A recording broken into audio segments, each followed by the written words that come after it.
themselves out of a job and are trying to figure out how they get their benefits, what are other services that are available.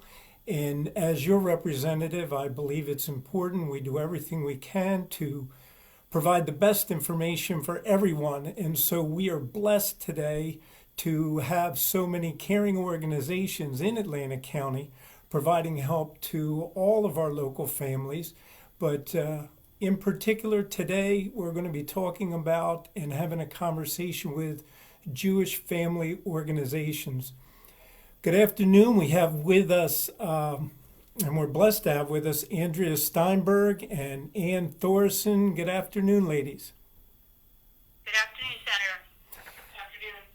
Well, first and foremost, I want to thank you and everyone at Jewish Family Service for all you're doing in this time of crisis for our families. And when you can, give them direct advice and answer the question, you do. And if you can't, you're always there to make sure that they get the information from the right person.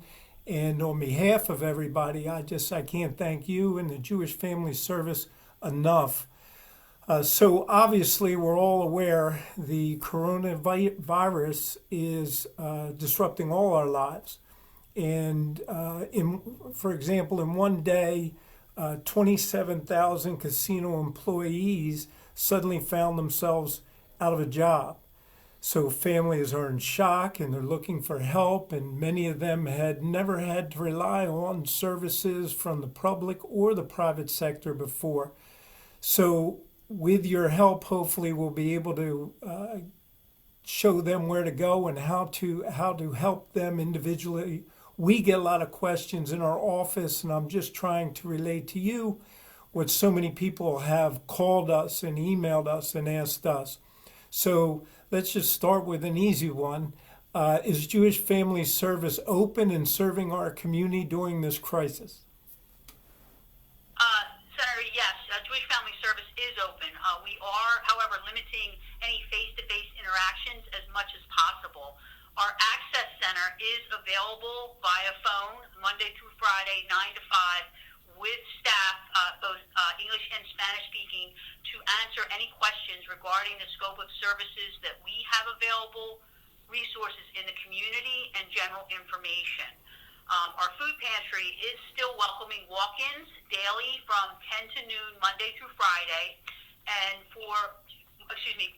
10 to 2, Monday through Friday, and our on-call for after-hour emergencies for existing clients or concerns from the community is still up and running as well. Our access number is through our main number of 609-822-1108, extension 1. So that's 609-822-1108, extension 10. Extension 1. Extension 1. And if somebody calls that and hits that extension, they'll reach Jewish Family Service. And can you give the three main topics one more time, just so people understand? I know you have a food pantry and you have general... We have a food pantry that is operational from 10 to noon, Monday through Friday. 10 to 2, Monday through Friday. I'm sorry. That's okay. We also have staff who are available to take any questions that individuals may have regarding resources they might be in need of in the community, as well as what services we provide through our specific programming day to day. Well, that is... Senator, this is Andrea Steinberg. Let me add a Hi, little bit Andrea. to that. We are a full-service social service agency, and we are still operating as such. That being said, as Ann pointed out, we are limiting face-to-face, which does not mean that any of our programs have closed. It just means the mode in which we are providing service has changed. So anything that anybody would have turned to us for in the past is something they should continue to think about turning to Jewish Family Service for now and in the future. I will also add that unfortunately we have geared up for catastrophic events before, and while no two look alike, we mobilized very quickly to figure out where we see the needs growing and how to accomplish serving people in those areas. And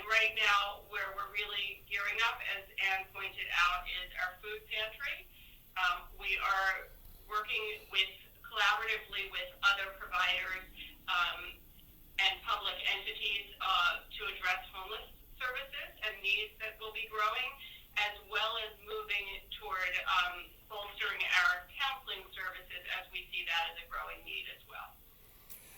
So again, the number is 609-822-1108, extension 1, and everyone just heard all of the services that you can provide, and if somebody has an issue or something that they need help with, they can call that number.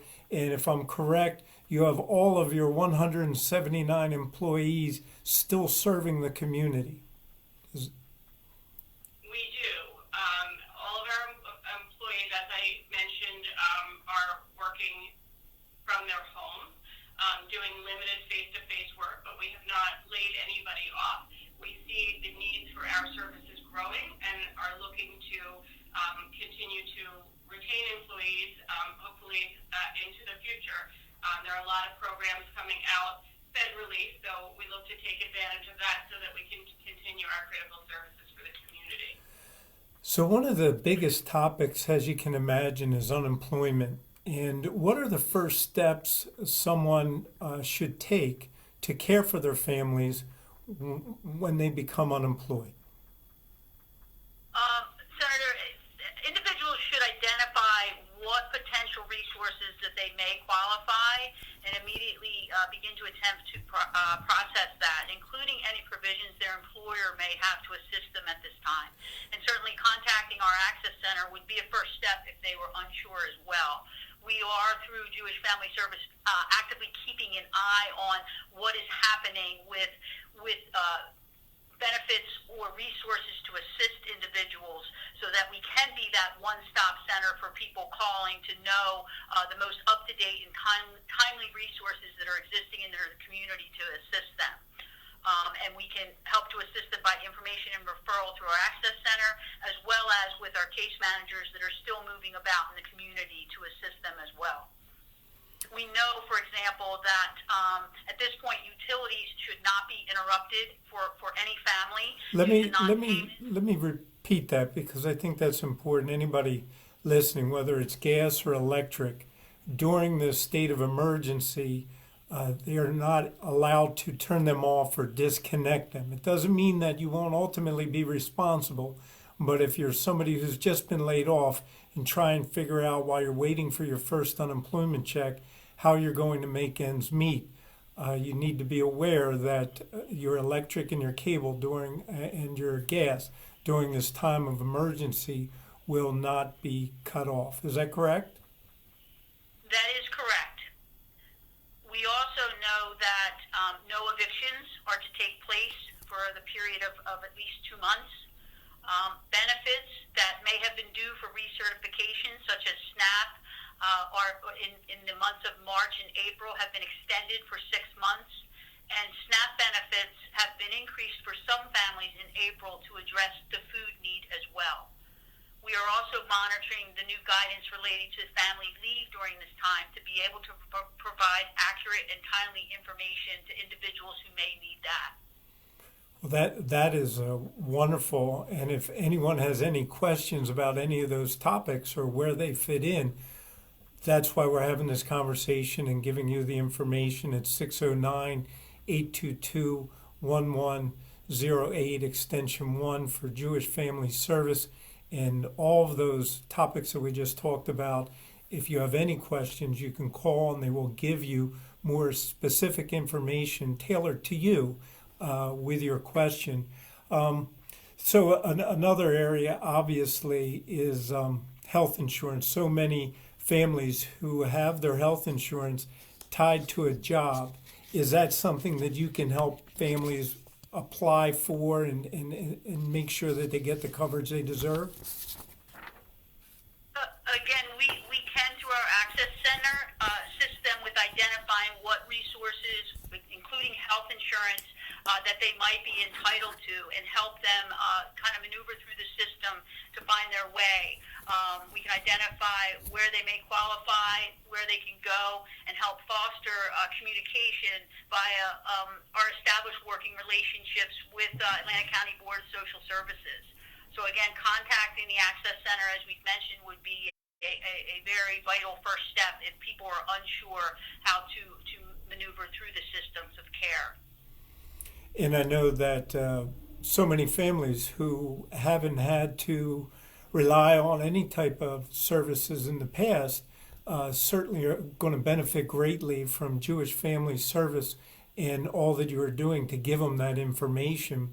And along those lines, too, one of the major concerns of a family who finds themselves unemployed are the basics like diapers, formula, groceries.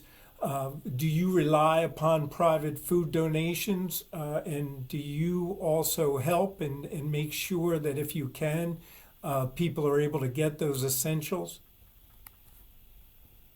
We do. As Ann mentioned, our food pantry is open daily from 10 to 2.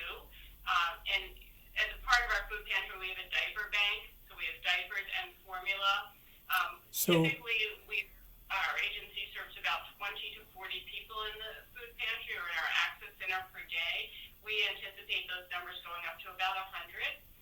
And we do take private donations. So the way that we stock our food pantry is through the food bank, which we are able to get donated food through the food bank as well as purchase food at a lesser cost through the food bank. Additionally, we take donations, and right now we have donation spots, drop-off spots set up at the Pleasantville Police Department, Linwood City Hall, and Margate and Ventnor City Hall. Could you, Andrea, just a little more slowly and let us know the areas where people can do drop off and go to if they are in need of or want to donate to the food bank?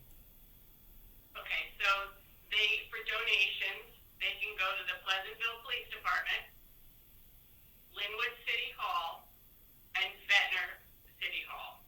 The drop-offs are outside the doors, and so they can drop off at any time.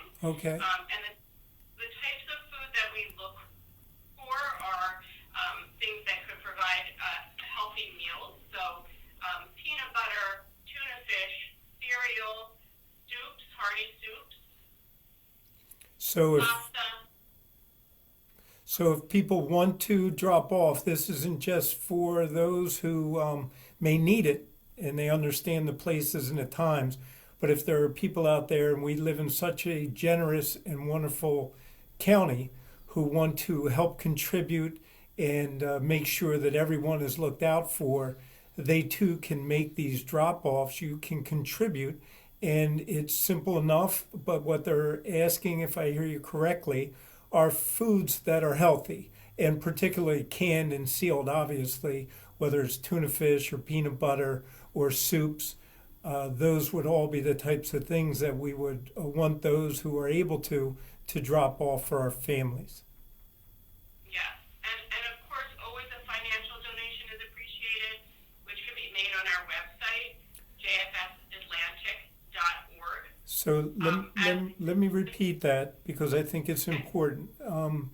The Jewish Family Service is not only here right now in this time of crisis, but I can tell you as a former judge and a prosecutor, people with mental health issues, people with addiction issues, they are here helping our families in need throughout our county for over 45 years.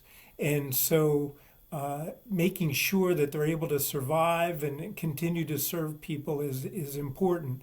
And so I'm going to ask Andrea to say one more time, if you would like to help this worthy organization, everybody would appreciate it, and you can even contribute whatever it is you're able to online. And now here's the website you want to go to make your donation. It's JFS jffatlantic.org. jffatlantic.org. Yes. All right. And one of the reasons that I bring that up at this point is because in a typical year, we purchase about $25,000 worth of food for our food pantry, and we anticipate this probably quadrupling. And the dollars that are donated go 4 times as far when we purchase food through the food bank. So a financial donation is also very much appreciated because that dollar will go further in filling the pantry. Well, I am confident that the great people of Atlantic County will rise to the occasion and make sure that everyone does their part to help all of our families, particularly those in need. So along those lines, given the seriousness of what everyone is dealing with, it's no secret our family's anxiety is high. Some people just need another person to talk to. Can you help families looking for just counseling? We can. And as Andrea noted earlier, that we anticipate that the stress in general of being in this and people new to experiencing the fallout of this crisis is going to create the need for more counseling. We are in the process of actively pursuing telemedicine services to ensure a continuity of care. Since this began and we had to limit our face-to-face, our therapists as well as our case managers and other workers in the community have been doing telephone check-ins until we were able to actually provide a level of therapeutic intervention through telemedicine. The check-ins were not necessarily therapeutic contacts, but were implemented to gauge what was going on and offer support for the individual. For those that were identified as in need of a face-to-face contact, we are continuing to provide, utilizing appropriate protocol, that face-to-face with them. One of the areas that has been a bit challenging in operationalizing the telehealth has been some of the concerns for coding the contacts and the use in the mental health realm for therapy. It's been used for some time for physical ailments, but not so much in the mental health area. But we now have that, and we know that it's come available, and it'll allow us to move forward to do telehealth with our clients, and to also, for new people that might be in need of services that are not existing clients, to use that. We now have the challenge of trying to obtain the necessary resources to put it into practice, such as the computers and the technology to ensure that it's operational. And I just want to add there as well that many of the insurance companies, including Medicare and Medicaid, are waiving the co-payments for those services. Which is so wonderful. Somebody with their health insurance, but I believe for the most part that's what I've seen across the board. Well, you touched on it briefly, and one of the coronavirus bills that I was happy to sponsor was one that requires health insurers to cover telemedicine. And you briefly touched upon it, but do you provide telemedicine services? So what we're providing is what we're referring to as telehealth, which is our therapeutic services, so psychotherapy, as well as we have psychiatrists on staff, so we'll be moving toward telehealth for both of those services, as well as our case management services in some of our programs. So our families with long history or a history of dealing with whether it's depression or any type of an illness are able to continue with your help utilizing the telehealth, as you call it, and at the same time, if there are new people who are for the first time dealing with some issues and struggling and just need somebody to talk to, they can call you and you can get them into the system and direct them in the right way to make sure that they get the professional therapeutic help that they need. Is that correct? That's correct. And actually, I'd like to thank you and others that supported moving this forward. It happened very quickly.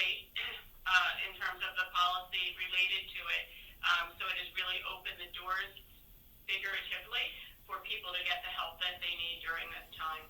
One of the things that I always work towards, I think as leaders, we're supposed to bring people together and not divide them. So I've always tried to do everything tempered with that understanding. The one thing I can tell you is this idea is being partly mine along with others.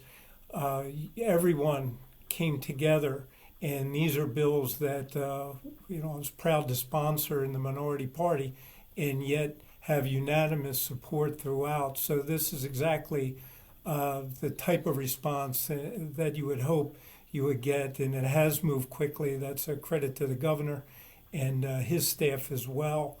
So I'm just happy to hear from our professionals like you that it's working, and we've actually made things more helpful. Quite often when the government gets involved, we find a way to make it worse. So I'm glad that that is working. Another area that obviously is very sensitive to families who are home now and their children are home is their fear for their children's safety and their food and how they're going to provide. Even though you had to cancel some programs due to social distancing, do you still have services for children? We do. So the telemedicine or telehealth that we just talked about is service to children. We also had some programs that were unique to children, like our functional family therapy program and a program through DCP&P. And those programs continue. The mode in which we're delivering service is different, but of course our commitment to maintaining the safety of children is always there and always at the forefront of our minds. So we continue to provide all of our services to children. As you pointed out, we are not doing social gatherings where there are more than one-to-one in a room. So some of our programming got canceled, but the majority of our services to children continue. So families who might be confused and don't know what to do, they find themselves for the first time in a position unemployed and trying to figure out how to care for their children, or if their children for whatever reason need some counseling because of the stress or anxiety, they can call you at Jewish Family Service and you will get them the help and make sure that you steer them in the right direction, even for children. Absolutely. And again, calling our Access Center at 609-822-1108, extension 1, 9 to 5 every day. We'll provide them with the information they need to get services not only at Jewish Family Service, but in the community. And so if we are not the provider that has the service that they need, we will direct them to that provider.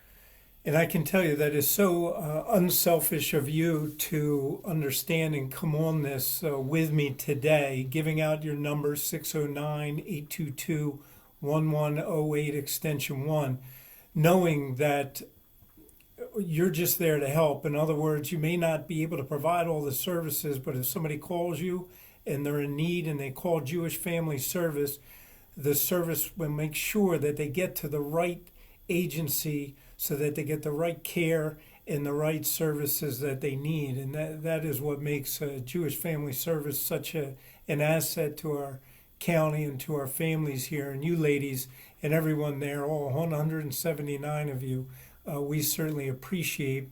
And we talked a little bit about our families and what they're going through. And then we have seniors or elderly family, grandmothers, grandfathers, moms and dads who may feel isolated.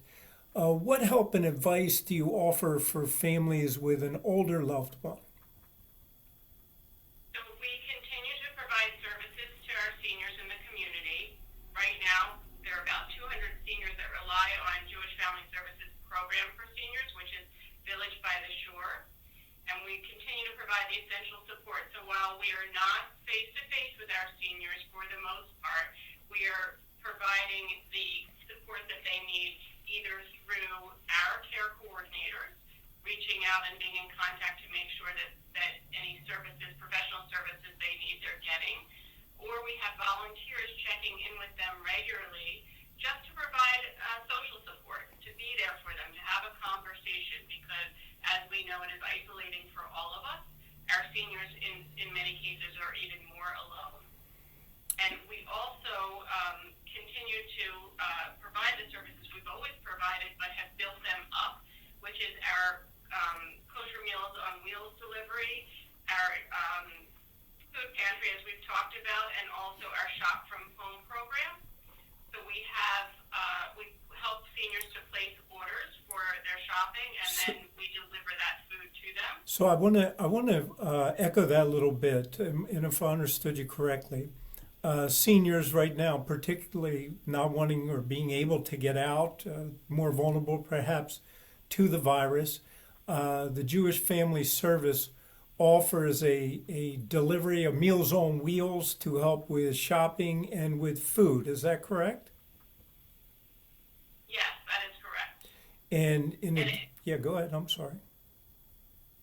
So in addition to that, there also are times where they may need transportation to medical appointments or prescriptions to be picked up. So we will also deliver prescriptions to them. And I think that's important to echo. And if you're a senior or you have a senior in your family and for the first time they're not able to get out, and let's say you're in another town or you're isolated as well, Jewish Family Service can help with medicine, doctor's visits, as well as prescriptions.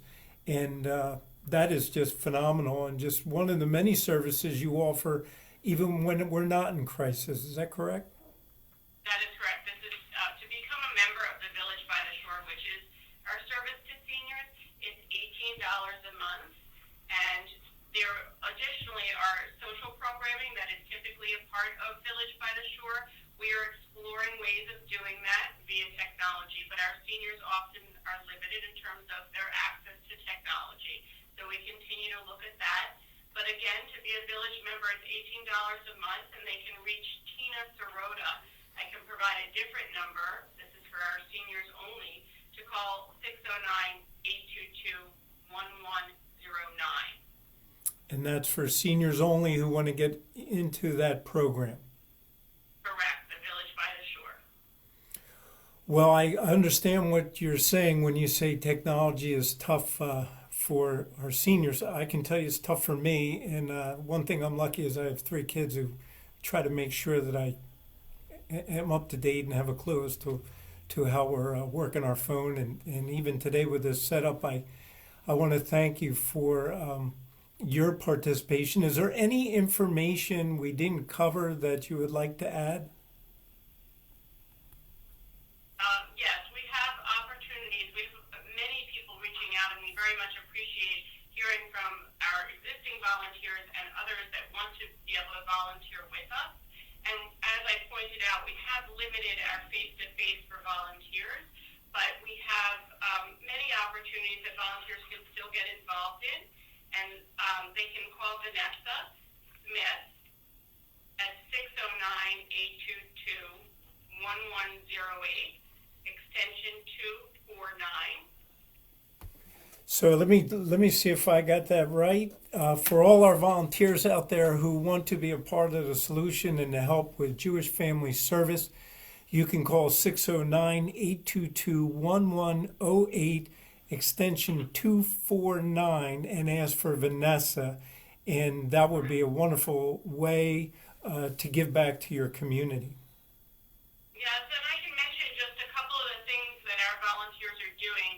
People have gotten quite creative in ways to support others in the community. Some are writing cards, stories, or notes to our elderly consumers that just want to have a nice note arrive at their door each day, so that's quite nice.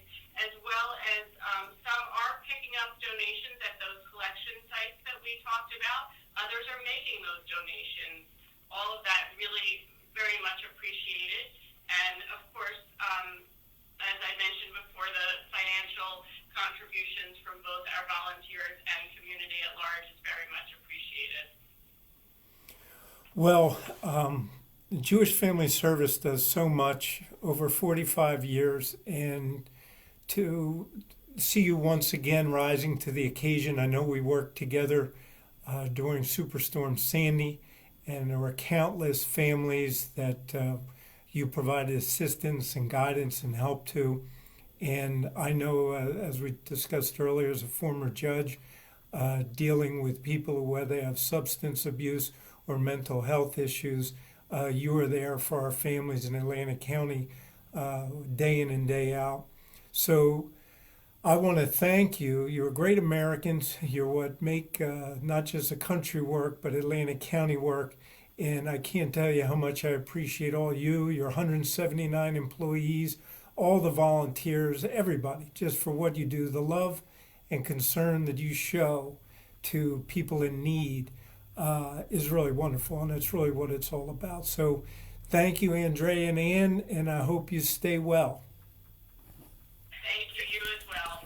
Thank you, Senator. Just one point that you had mentioned about individuals who are quite often marginalized in the community, those experiencing homelessness or substance use issues, the justice-involved population.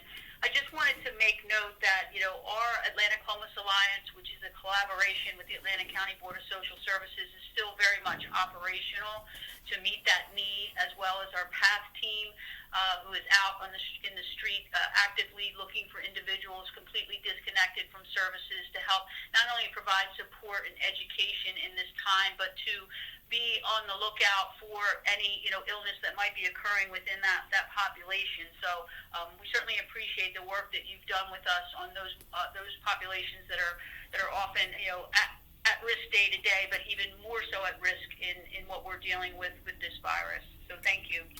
No, I'm happy to do that, and this wasn't necessarily directed that way because obviously they wouldn't be part of a Facebook conversation, but to our families in Atlantic County, so you understand, I myself as an elected representative understand that we have to be looking out for everybody, and there are a lot of those who have no voice, are homeless, are dealing with mental health issues, are dealing with addiction issues, and now more than ever we have been finding ways to work with some of the social services to make sure that we continue to provide them the help that they need, and that we're able to continue to make sure everybody is looked out for and is able to get help where they need it. So I thank you for mentioning that, and that has been a priority of mine as well.